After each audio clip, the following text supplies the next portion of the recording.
Hello everybody, my name's Tim Pohlner and I'm a local agronomist for AGRIvision Consultants.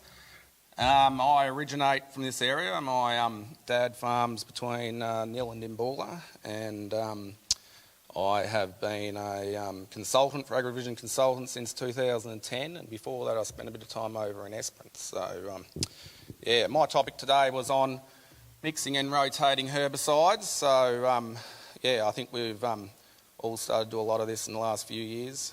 We have probably came up against more and more challenging paddocks to control, so we're moving towards that. And the title of my presentation is Effective Weed Control in 2019. Mixing and rotating herbicides, rotating between groups of herbicides and using different groups within the same herbicide mix. And always using full rates or robust rates, where we also definitely have to look at crop safety. So weed control in the Wimmera. Herbicides become the primary method of weed control, and they have been for a long period of time.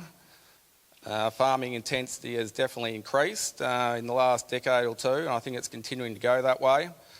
We're always looking for more productivity, profitability, and to do that generally you have to increase intensity. So it's good where we can leave paddocks out, and that is a great option. There's a little bit done, but we are still more intense than we've ever been. I reckon we've only recently reached the tipping point for resistance, where we're coming across paddocks that we're just really struggling with. Even though there is quite a lot of new chemistry being released, we are constantly being told that there's going to be less and less chemistry going to be released going into the future. There's less people looking for it, and we are going to have to do a better job with what we've got and look after the new stuff that is going to be released. There also is a growing trend in the region to look for non-herbicide controlled methods, whether it's hay. Definitely the hay area in the region is increasing, which is good, and it's been extremely profitable. Plus, I think there is more harvest weed seed management going on every year. But in essence, we are still pretty focused on using herbicide for the majority of our weed control. This graph was given to me by Peter Botsalis, and it was done by Adelaide Uni and Chris Preston. So this was looking at their weed survey for ryegrass in 2005, 10 and 15. I reckon quite interesting is Trifling. 2005 there was very little Trifling resistance here. It really escalated in 2010, but between 2010 and 15 it's really plateaued off. It's hardly gone up at all. So Trifling, I've actually probably started using Trifling more in the last couple of years than I had. I'd had a growing trend with guys to switch them out of Trifling towards Secure, Box of Gold, the newer chemistry. But with the mixing philosophy, adding Trifling back in is a cheap way to really boost weed control. Secure and Box of Gold are really good on ryegrass. They can be a bit limiting on their weed spectrum, so Trifling really boosts that. Plus it gives you some additional broadleaf weeds, which is fantastic. It's interesting when you go out of Trifling for a period of time, all the broadleaf weeds that come back that you were we weren't used to seeing. So hogweed and lentils or legumes in general that we didn't have to worry about. You go for a period of time not using Trifling, and we seem to have issues back with hogweed again, which can be a bit of a pain. Vice versa with fumitree, a few other broadleaf weeds like that. Preemergent, that's a really interesting herbicide, given it wasn't initially registered for broadacre, but some cluey person decided to give it a go, and it's really taken off. Even though there is no resistance, and as we're told before, they still haven't really tested any, it can be quite a fickle product. I find it to be really cut and dry. It either works fantastic or really, well, it's really disappointing. And it's nothing to do with herbicide. It's all about environmental conditions. And I think paddock conditions, it struggles with high biomasses of organic matter. Plus it's not the most soluble product on the market, so we also need rainfall. But it's still just fantastic when it works well, and there is more and more of it being used. We don't have any other really good options to use in legumes and canola yet. Be fantastic when a few more comes onto the market. Avidex, yeah, no resistance there. We've used that for a long time, mainly as spikes, and we still are. Box of Gold, we're pretty used to that now. I think the addition of Trifling with that turns it into a super product. With Pro-Sulfucarb also being launched now as a single product without metallic law. There's scope for other mixes there, so both of them have been very good, very user-friendly product. We can use it in a lot of different use patterns. Secura, I think the Secura area is growing and growing. I've found Secura interesting this year, given we haven't really had a dry snap that until recently, a lot of those sort of straggling weeds or ryegrass just kept hanging on in the paddock, but with probably the little dry spell we've had in the last 2 weeks, some of those sick weeds have started to fall over. So it's a really reliable product. I know some of my colleagues in the Mallee, in the Northern Mallee, they struggle with it a bit in dry years, but I've found it super reliable down here, and it's very safe on the crop, and it's very, very efficient and effective. Hoegrass and Glean, well, we haven't used them for years. Interesting that Glean, we're still getting some reasonable activity, I think because of our high legume dominant rotation. We've never used a lot of SUs, so look at some of the other SUs that we do use, like Hussar and Atlantis. We still do get activity from them. I think that's sort of falling away for ryegrass, but still a good option for wild oats and brome. Intervix, there's not a hell of a lot of resistance there, and I've found Clearfield cereals to be a fantastic tool for cleaning up paddocks. They're extremely good on brome grass and wild oats, but they can also be a great tool for ryegrass as well. So using Secura or Box of Gold, or you put Trifling with it if it was if we had a really high grass pressure, plus using Intervix over the top. I've had very few disappointing paddocks with that strategy, so that's been a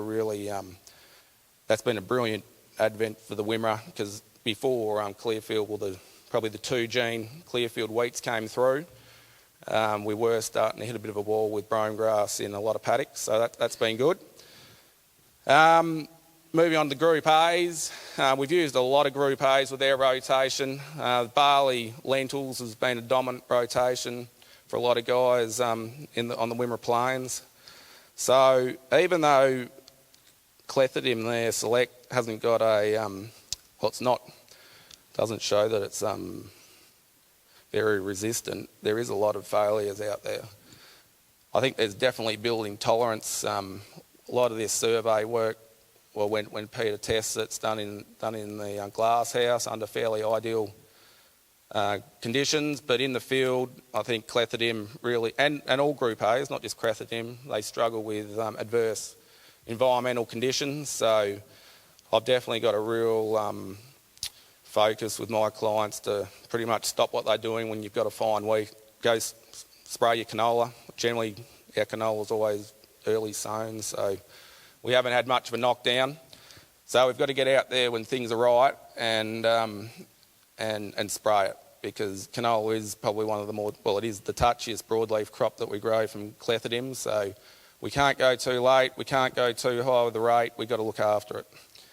Axial, I don't think any of us really use Axial for ryegrass too much, but still a fantastic wild oat control option. And as we can see there from glyphosate, there is definitely an increasing level of glyphosate-resistant ryegrass in the area.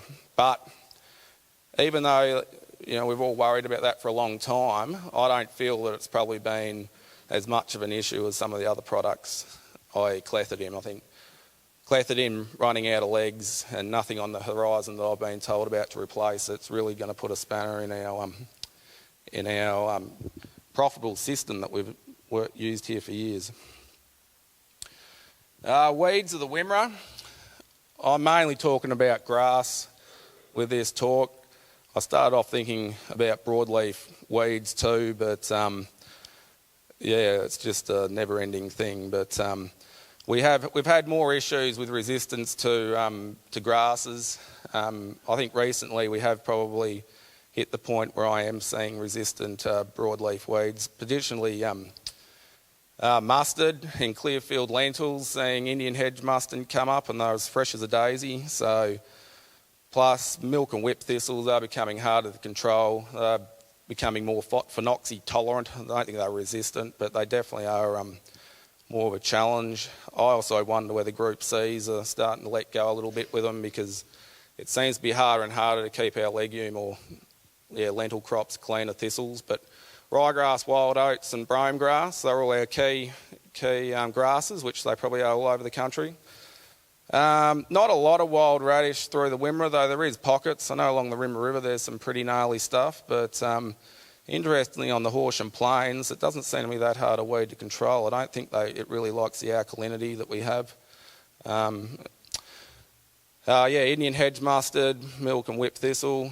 Now Bifora, bedstraw and marshmallow are probably the three key broadleaf weeds that I struggle the most with our legume rotation. So especially Bifora, there's really no options in legume crops that control it. The clearfield lentils and now beans are really good for suppressing it.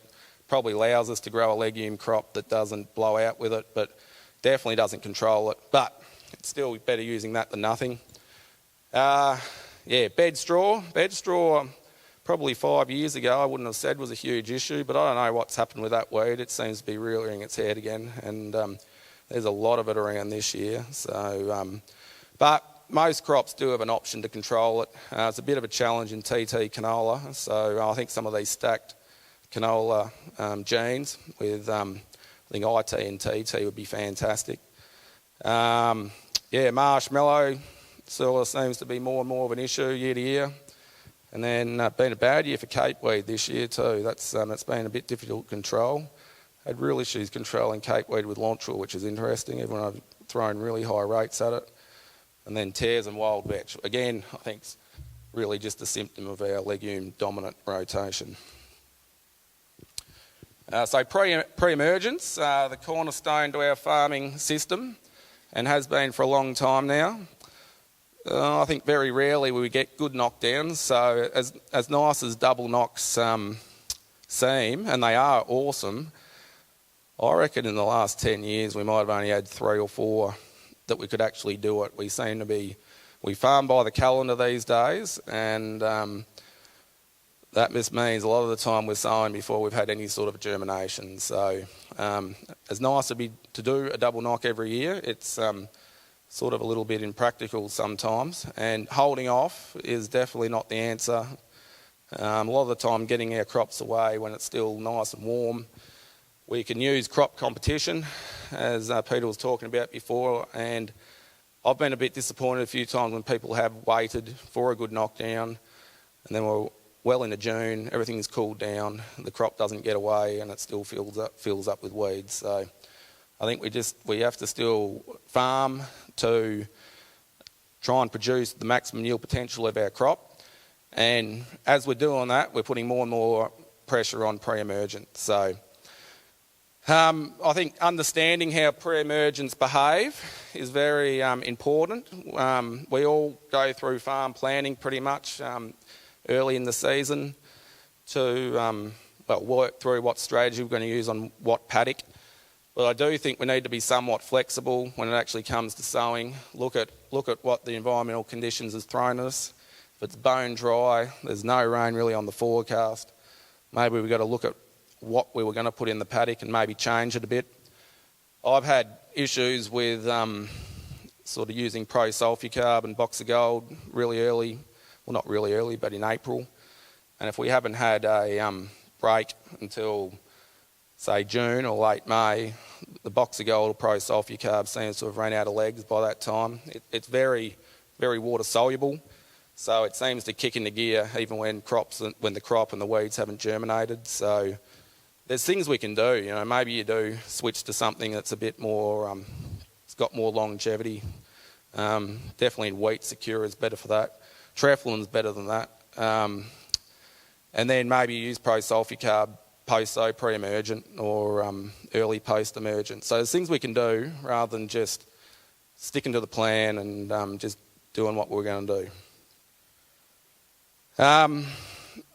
Yeah, I suppose understanding product solubility as I got to and how readily they bind to organic matter. So say after 2016 when we had really high stubble loads, that was a bit of an issue to get some products to work. I think Preemergent was one that comes to mind. So again, just looking at the paddock situation when we come to cropping and thinking we've got so much money to spend on our Preemergent.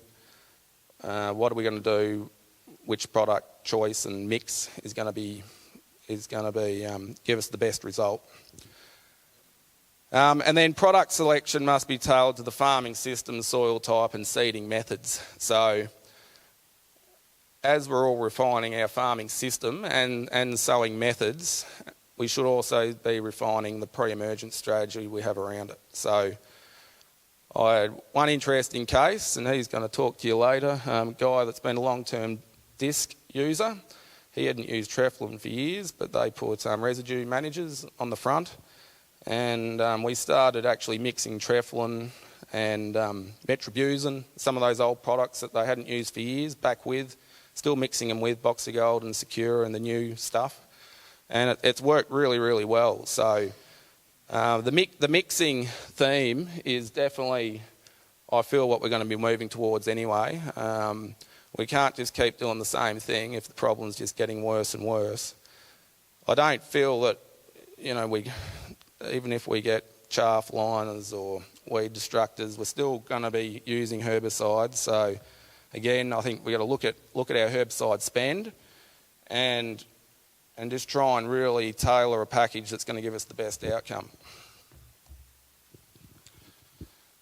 Current pre-emergent strategy for wheat and barley, I probably covered a bit of this, but traditionally the space was dominated by Trifling, and it was for years. With the onset of no-till and shifting farming practices, additional partner herbicide spikes were added to Trifling to improve ryegrass. So we went away from low-use Trifling to really ramping up Trifling rates. Even with a good knife point press wheel system with not a lot of soil throw up to 3 litres works well. We were adding Metribuzin, Diuron, Abidex with it that really, really helped. So we have been mixing things for a long time. And to combat Trifling tolerance in conjunction with new sowing practices, Trifling rates were substantially lifted. So we have been up to 3 litres. And 3 litres of Trifling in barley still, especially when it's mixed with pro-sulfucarb, that's probably one of my favourite mixes at the moment. For the last 2 years, I reckon it's given the best weed control and probably broad spectrum control too. So again, we're talking a lot about ryegrass, but brome grass and wild oats are also a huge issue in the area. And those high rates of Trifling mixed with something else do work really well. In the late 2000s, Box of Gold and Secure were released to the market as a superior alternative with no known resistance at the time, and I still don't think we've really got much resistance around here. Recently there has been a strong shift to this newer chemistry. And a lot of it's to do with just Trifling and the older practices that we were doing are starting to really run out of puff.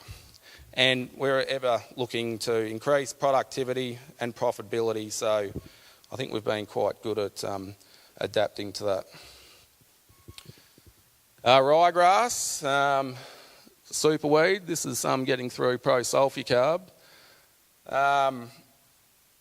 It's a superweed because it's got a huge amount of genetic diversity. Because of its genetic diversity, it's continually able to evolve around whatever farming system we throw at it. So you come up with the perfect strategy for next year, probably in 5 years you're going to have to do something different anyway because it's just going to evolve around you. So Some of the key mechanisms it uses to get around what we're doing is dormancy, late germination and changing growth habits. They're all survival mechanisms for ryegrass. And widespread resistance to group A and Bs, especially in cereal crops, has probably, when that occurred, it has probably made us put a lot more attention to pre-emergence. These days, if we ever blow out in crop, when the pre-emergent hasn't worked real well, I really can't think of too many cases in the last few years where whatever we've tried in crops actually delivered a clean paddock. We can probably put a lid on it, thin some of it out, make it sick like we did here. That was box of gold over the top, which has done something, and it has let the crop get away, but it didn't die. It still set seeds, so that's where using the weed seed termination or some harvest practices is brilliant.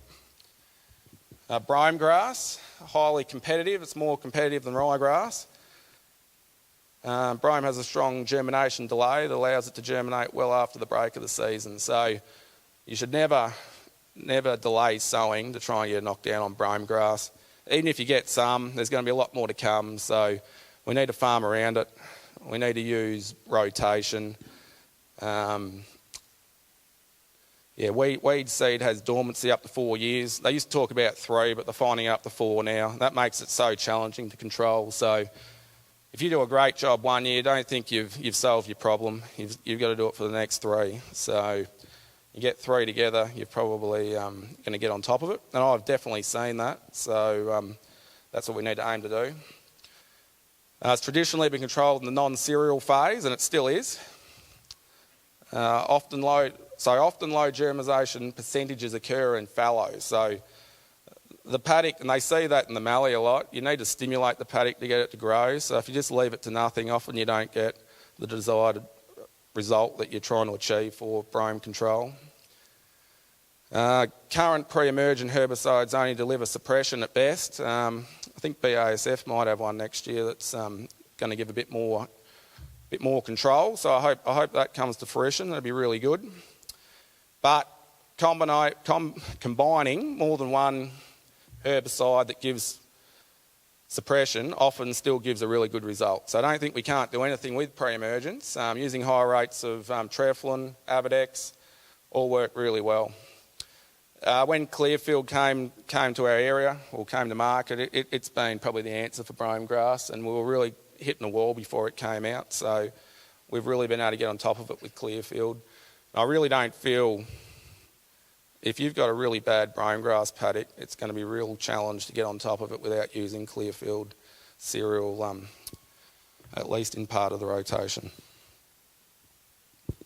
Wild oats, again, highly competitive, more so than ryegrass. Hard to control with pre-emergence again, probably a bit better than brome. Avidex is pretty good, but again, because it's late germinating, a lot of the time the Avidex is worn off before wild oats germinate, so that can be frustrating. There's a lot of FOP resistance now around the Wimmera, so every year I'm seeing topic work less and less. Probably if you're using straight Targa or Verdict, you may be disappointed with the result, and I think that's probably where a lot of the resistance is coming to the FOPs, because we don't use heaps of topic. Dims and Dens still work really well and they're reliable. Obviously Dims is clethodim, but Dens Axial. But I have got instances now where I can't kill it with any Group A now. So on those paddocks, we're going to really have to be relying on Group Bs. And for my knowledge, there's no Group B resistance to wild oats in our area.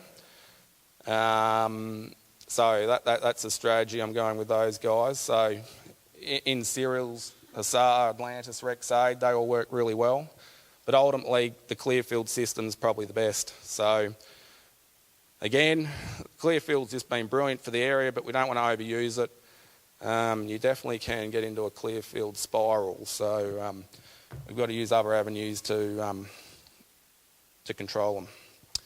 But combining a good pre-emergent, probably something with Avidex, with a significant suppression followed with Axial or Hussar, probably generally Axial, that works really well, and it's very rare that fails. Getting the most out of Trifling. Definitely not reliable on its own to ryegrass anymore, but still extremely useful as a mixed partner.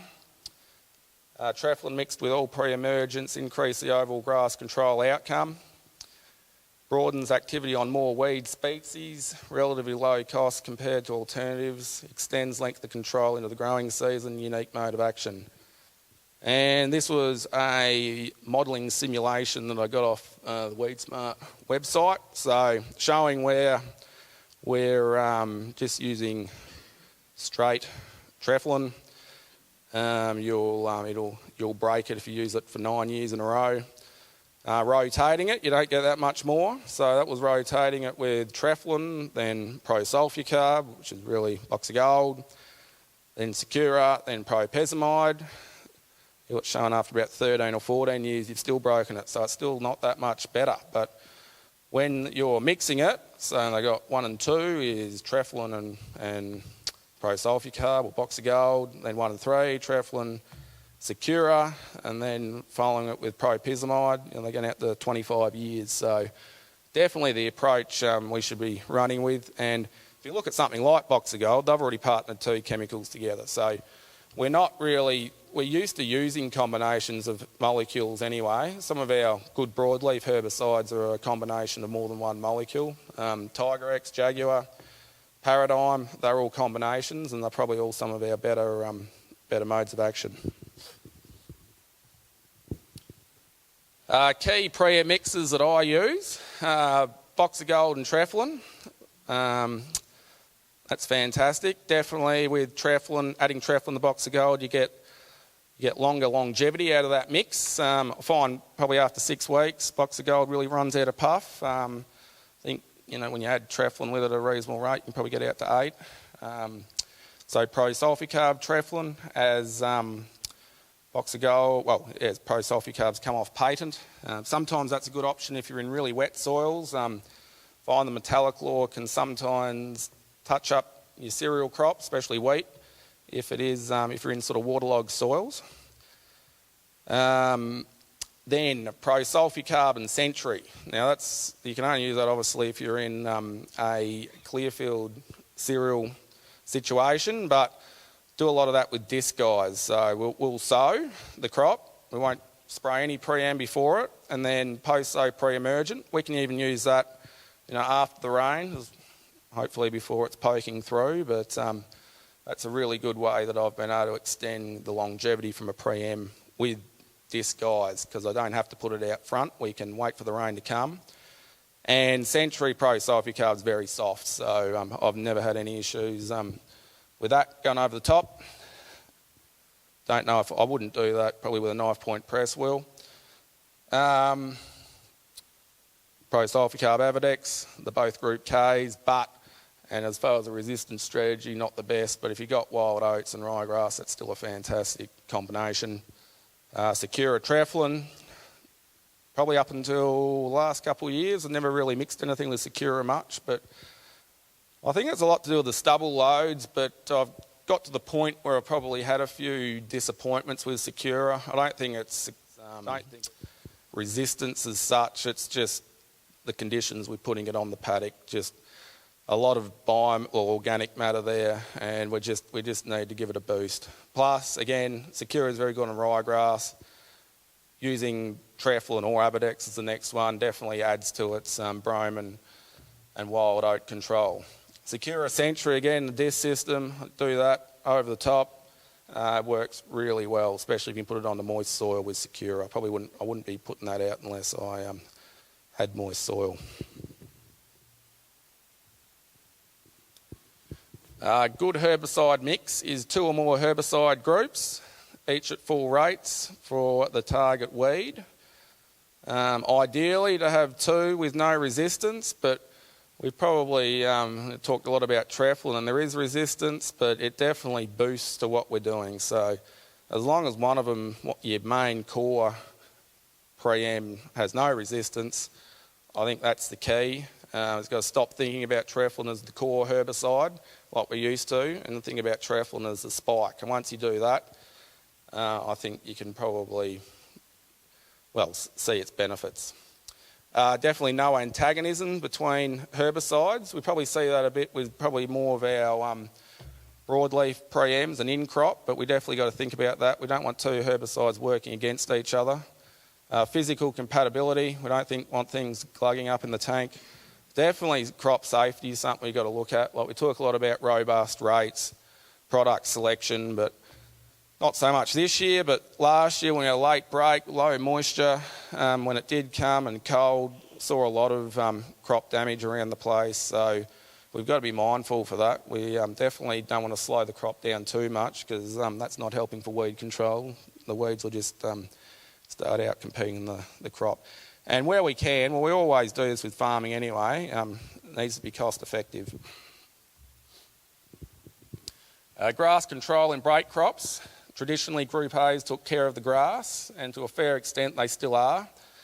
We're getting widespread resistance to Group A's, and that's changed the way we're starting to grow break crops. We need to have a strategy around paddock by paddock. Some paddocks with low ryegrass we probably still can dominantly rely on Group A's, mainly clethodim. But for a lot of paddocks where you've got a high historic ryegrass population, we've got to think about something more than just clethodim. I know we can just keep ramping up the rates, but that's definitely not the answer. Could get you over bind for 1 year, but we are using a lot more Preemergence now in our pulses, and it's good to hear that there's some more coming through, so that's going to really help. Preemergent was really only the first one that came out in that space that gave great ryegrass control, and there's more and more of that being used. We've just got to learn where we're going to get the best value from it. And legume choice may allow us substantial knockdown and double knock. So I've had a couple of good scenarios this year where guys have planted chickpeas in mid-June. We have had we did a good double knock. And then with propyzamide, and it had balance in it, the paddock was clean as a whistle. So that was a really good strategy, but we're combining a double knock with robust Preemergent, and again we did robust clethodim rates over the top. Even though there wasn't a lot of ryegrass there, we still went with the full rate and still tried to do it while the ryegrass was relatively immature. And then crop topping. So I think everyone pretty much crop tops now, but definitely that's such a cheap thing to do. Getting the most out of clethodim, still the cornerstone to our broadleaf rotation, and there's nothing to replace it on the horizon. I think a real key message, or how to get the best out of clethodim, is to make sure we've got good environmental conditions when we're spraying it. Frost, cold weather, that really doesn't help it. And also I think the real key is to get ryegrass while it's still young. So if we're in a really weedy paddock, we might have to spray it twice, go in there early and then do it again later, but both times we're trying to aim for the ryegrass to not be tillering, or especially late tillering. Clethodim definitely has a rate response, so always stick to the full rate. We can mix a bit with clethodim, so Factor's probably picking up a bit more steam now, so putting butroxatim with clethodim. Again at the full rate, 180 grams, that works quite well. But from what I've seen of butroxatim, again, it really likes ryegrass being young. So if you're going out to a lawn of ryegrass that's late tillering, I think you've got Buckley's chance of controlling it. So in Clearfield canola and XT lentils and beans, putting Intercept and Innovix with clethodim, that's definitely, I've seen great results of that. It's quite synergistic, and again, avoid frosts and the cold. Mixing things up in broadleaf crops, mixing Trifling with propyzamide ramps up overall control, also ramps up your broadleaf control too, interestingly. Zimazane and turbine at robust rates with propyzamide does that. Yeah, Zimazane and turbine definitely spikes propyzamide. We've seen good results from that this year, given we've had good moisture levels in the soil. Over Clearfield, XT lentils and beans, the combination of clethodim with Intercept, plus if we put in a good Preem, I very rarely have big ryegrass blowouts with that strategy. What is the best strategy to prolong herbicide activity? Always target zero weeds.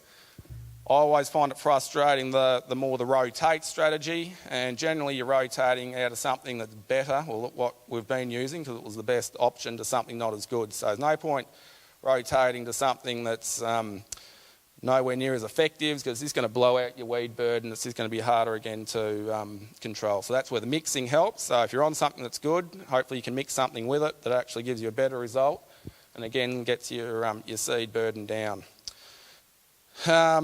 We are very lucky in the Wimmera with the scope of rotation we have, so we've definitely got to use that to our advantage. I think we are. We've got so many crops we can grow, and I think we should be aiming to grow a lot more of them. So, and just trying to include as many other cultural practices to help herbicide out. Herbicides definitely can't perform miracles. They're the main reason paddocks stay dirty, other than herbicide resistance.